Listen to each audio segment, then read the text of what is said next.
Hey guys, so today we're actually really going to start getting into the Cold War. We're going to discuss the alliances created at the onset of the Cold War, and these alliances are going to pretty much guide our entire discussion when we talk about what is known as the Cold War.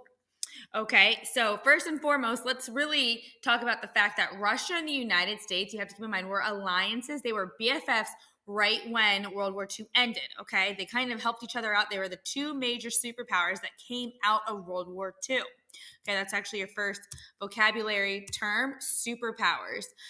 They came out of World War II and they really shaped how the world was going to look.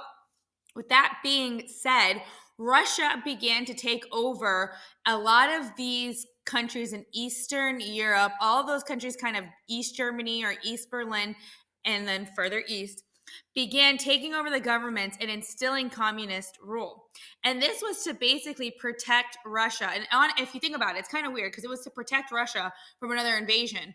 But the only people who invaded Russia during World War II were the Germans, and Germany now belongs, half of it now belongs to Russia.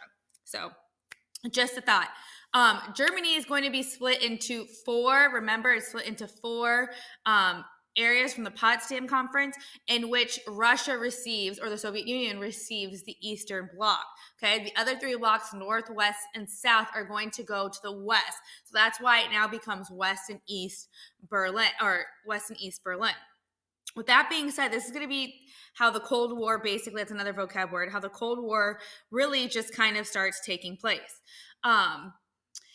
Russia has this Soviet sphere of influence, and like I said, it's basically to protect itself from being invaded. They from protecting this area, from protecting Russia to be invaded, not all of these other countries. Okay, in doing so, the United States, under President Truman, issues the Truman Doctrine. It's basically stating if any of these countries speak out and they want help, and we're really actually talking about like Greece down here, if any of these countries do not want to go under communist rule, we will come and help you. It is the duty of the United States to prevent this idea of communism from spreading and this idea of containment. And remember, containment actually comes from a diplomat in Russia out in Moscow saying that we must contain this idea of communism or all of Europe is going to end up becoming communist, if not all of Europe, the whole entire world. And containment is going to guide the philosophy behind the Cold War. That is actually going to be the pure factor for why the United States does what it does, is because of this idea of containment.